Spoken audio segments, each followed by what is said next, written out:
It's a cold morning. You do what you've done for years. You check the account. You're waiting for that deposit, the one that keeps the lights on, the one that buys the groceries, the one that pays for the pills you never wanted to need. But today, it's not there. You refresh. Nothing. You refresh again. Nothing. Then a headline slides across the screen like a blade. Social Security begins paying benefits based on available revenue.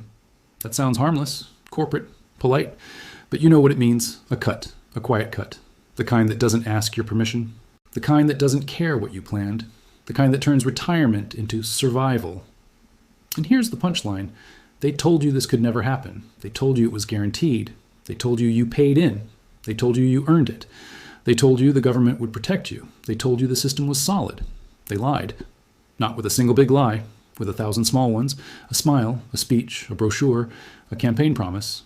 And the reason they can lie so smoothly is simple. Most people don't read the fine print. Most people don't look at the math. Most people don't want to see it. They want the comfort. They want the lullaby. They want to believe the ship is unsinkable, but the ship is taking on water, and the date is on the calendar. 2033. That's the Social Security cliff. Not a rumor, not a maybe. A projection from the system's own trustees. They say the retirement trust fund can pay full scheduled benefits until 2033. Then the reserves are depleted. After that, incoming money is only enough to pay about 77% of what's promised. Read that slowly. 77%. That's not a trim, that's a bite. That's a 23% cut to the check that millions of Americans treat like a paycheck. And the sleeping herd hears 2033 and shrugs. Too far away. Politicians will fix it. They always do. But look around. Does this look like a government that fixes problems early? Or does it look like a government that waits until the building is on fire, then holds a press conference? They don't fix. They patch. They print. They blame. They change the rules. And they always protect themselves first. Let's talk numbers. Real numbers. December 2025. That's not ancient history. That's yesterday in government time. About 5 million people were receiving Social Security benefits. 70 million. That's not a program. That's a nation inside a nation. And the average retired worker benefit, about $2,101 a month. Now do the ugly math. Cut that by 23%. That's about 470 skulls gone every month. Gone. Not a fancy dinner. Not a vacation. Gone groceries. Gone fuel. Gone medical copays. Gone breathing room. And here's the part they don't say at the podium. Most retirees don't have extra. They have a budget, a tight one. And inflation has been chewing holes in it for years. So when the check drops, the lifestyle drops. Not a little. Hard. Now, the system will tell you, benefits won't stop. True, it probably won't be zero, but for many people, a 23% cut is a stop. It's the moment you stop paying for something you need. It's the moment you stop filling the tank all the way. It's the moment you stop taking the optional medication and start gambling with your health. It's the moment you stop being independent. And independence is the whole point of retirement. So why is this happening? Because Social Security is not a vault. It's a conveyor belt. Money comes in from workers. Money goes out to retirees. When more goes out than comes in, the system pulls from reserves. And those reserves, they aren't stacks of cash in a basement. They are Treasury securities, IOUs, promises from the same government that's already drowning in debt. So when people say, but the trust fund is there, what they really mean is the government promised to pay itself later. Right? That's like writing yourself a check from an empty account and calling it savings. Eventually, you have to make it real. And make it real means one of three things: higher taxes, lower benefits, or more borrowing and printing. That's the whole menu. And none of it tastes good. They've been running this program in the red for a long time. Since 2010, costs have been higher than the payroll tax money coming in. They've been leaning on interest and reserves to cover the gap, and now the gap is widening. The trustees and Congress's own researchers point out that trust fund reserves peaked around $2, $91 trillion in 2021. And the projection is a straight path toward depletion.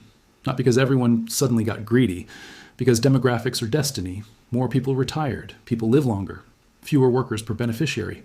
The conveyor belt slows, and the outflow keeps coming. Meanwhile, the system is funded by a payroll tax. 4% total, split between worker and employer. 6, 2, and 6.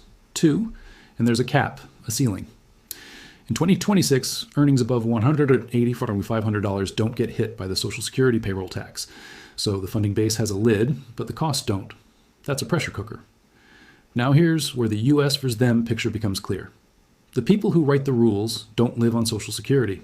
They have pensions you don't get. They have insider advantages you don't have. They can buy assets before policy changes.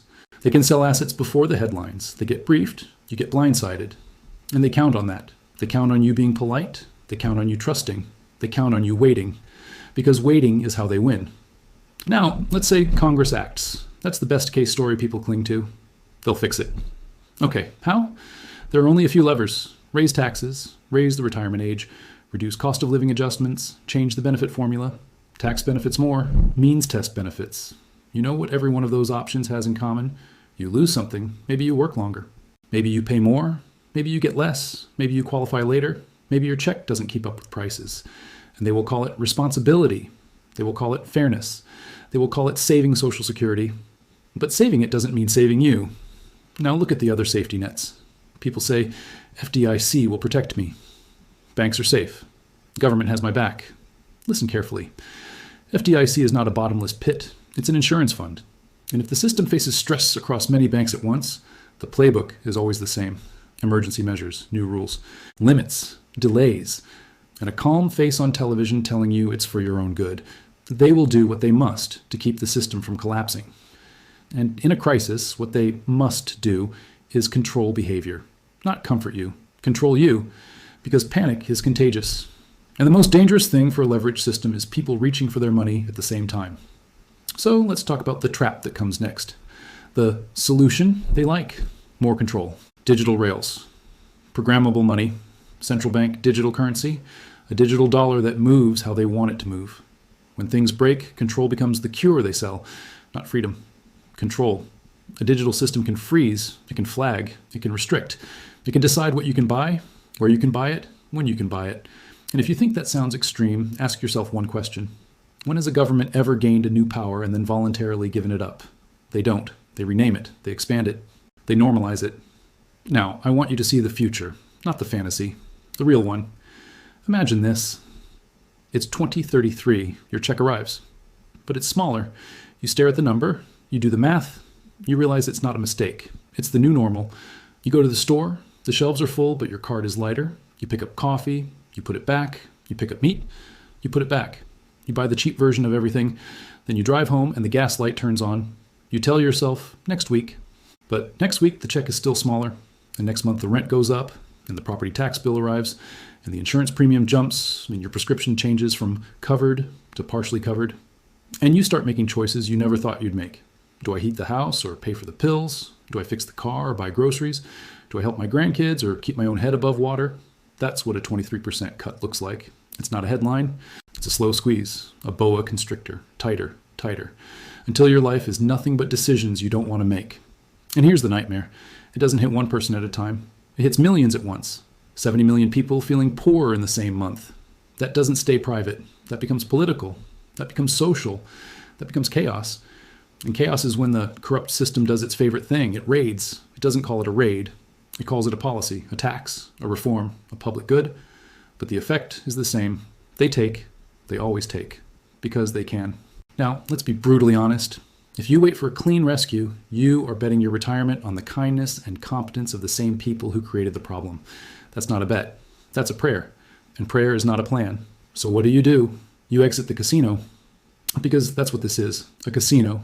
The house has the cameras, the house makes the rules, the house prints the chips. And you're not the house, you're the player. The only winning move is to stop playing their game with your entire life savings. You don't need to predict the future. You need to prepare for the obvious.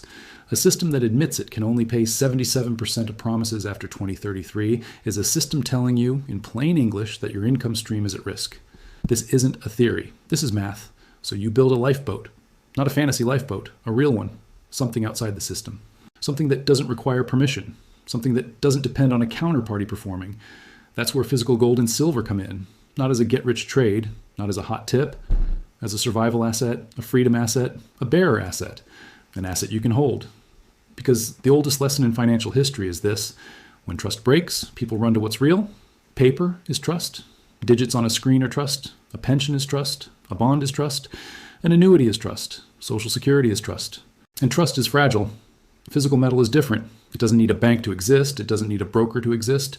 It doesn't need a password to exist. It doesn't need a politician to keep a promise. It just is.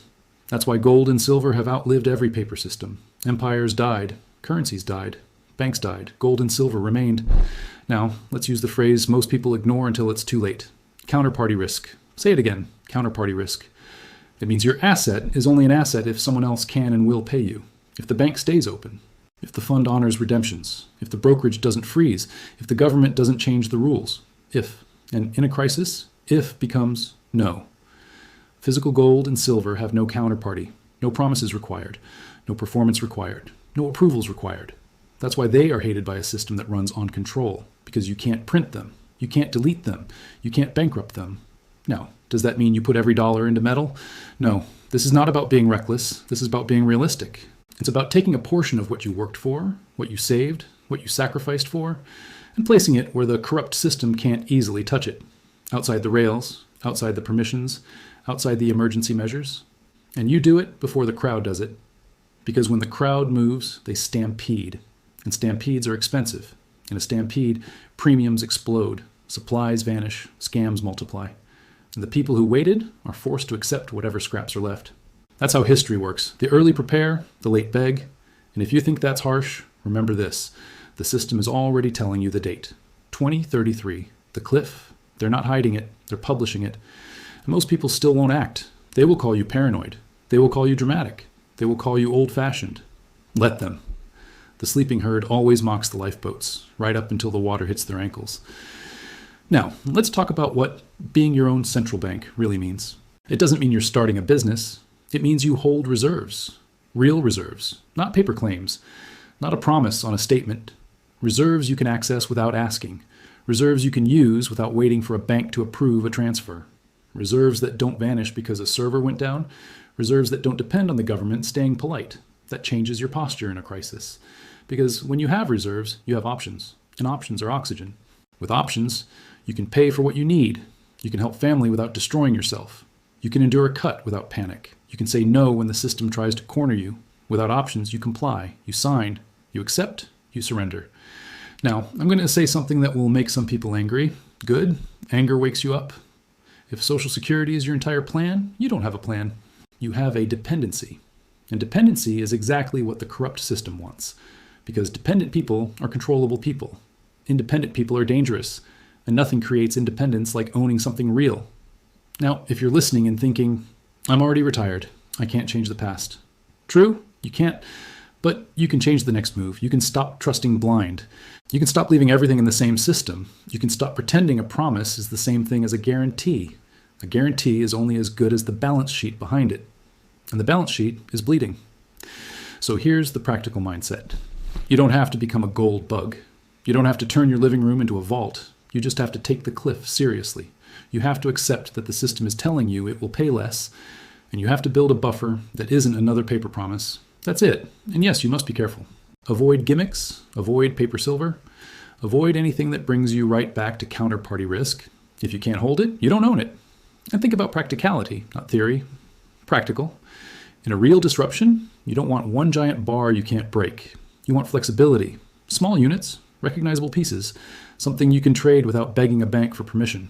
That's why many people keep a mix. Some gold for compact value, some silver for everyday purchasing power. Not because you're planning a movie scene, because history repeats. When confidence cracks, merchants get picky. They don't want paper stories, they want weight. They want something they can verify, and storage matters. Home safe, secure location, a plan you can explain to your spouse, a plan your family can execute if you're not there. Because the goal isn't to time a price. The goal is to stay standing. That rule has protected more families than any government program ever has. Because government programs change, they always change. And when they change, they don't ask the people who get hurt, they announce, then they move on. Now, if you want the truth, the uncomfortable truth, the kind the mainstream won't say because it would cause panic, here it is. The Social Security cliff is not the only cliff. It's a signpost. It's a warning light on the dashboard.